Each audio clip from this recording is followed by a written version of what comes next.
Pemirsa, tanaman lada tergolong salah satu tanaman yang mudah perawatannya. Selain harga jualnya yang lumayan tinggi, tak heran lada cukup menjanjikan perekonomian bagi petani karena termasuk digemari konsumen di luar negeri.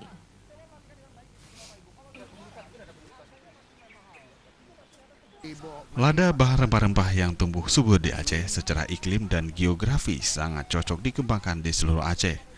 Walaupun kejayaan Aceh dulu dengan rempahnya, namun kini seiring dengan kemajuan dan perkembangan zaman, lada sudah mulai kurang dilirik oleh masyarakat Aceh. Padahal prospek cukup menjanjikan. Guna membangkitkan kembali semangat petani Aceh mengembalikan lada, Mulyadi, putra Loksmawe, memiliki semangat tinggi berkebun lada. Seluas 3 hektar lebih di kebun ditanami dengan lada, berada di Kampung Belangpanyang Loksmawe. Kebun keluarga secara turun-temurun ini tumbuh subur dan berkembang hasil lada miliknya. Dan untuk mendapatkan hasil yang maksimal, tanaman lada dapat dipanen saat berumur 3 tahun. Pemanenan dapat meliputi panen raya, panen kecil, dan panen sedang. Pemanenan buah lada dilakukan secara bertahap, yang masih mudah ditinggalkan dan bisa dipetik setelah masak. Buah yang dipanen ini pada panen raya memiliki kualitas yang bagus dan produksinya paling banyak. Buahnya berbobot dan besar-besar sementara buah yang keriput sangat sedikit.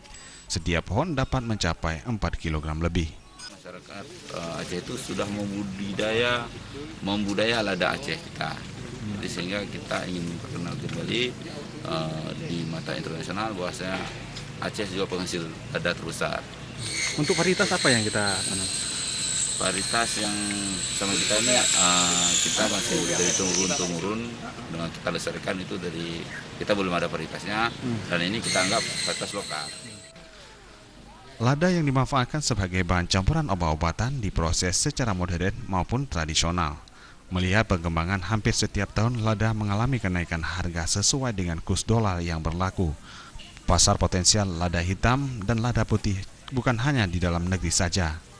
Lada putih cuma biasa 190. 150. Kok mahal kali bang biasanya? Ya, lada emang segitu mahalnya. Kemarin sampai 200 ribu. Dia harga nggak pernah turun bang? Ada cuma sedikit nggak signifikan. Jadi kalau kita jual pun jarang kita jual begitu udah dibungkus-bungkus. Ada juga yang dari saya 1.000 ribu. Untuk pasar luar negeri, kurang lebih 85% dari total produksi lada Indonesia diekspor ke luar negeri hingga saat ini. Negara-negara yang mengimpor dan mengkonsumsi lada dari Indonesia di benua Eropa, Asia, dan Timur Tengah. Tim Liputan Aceh TV.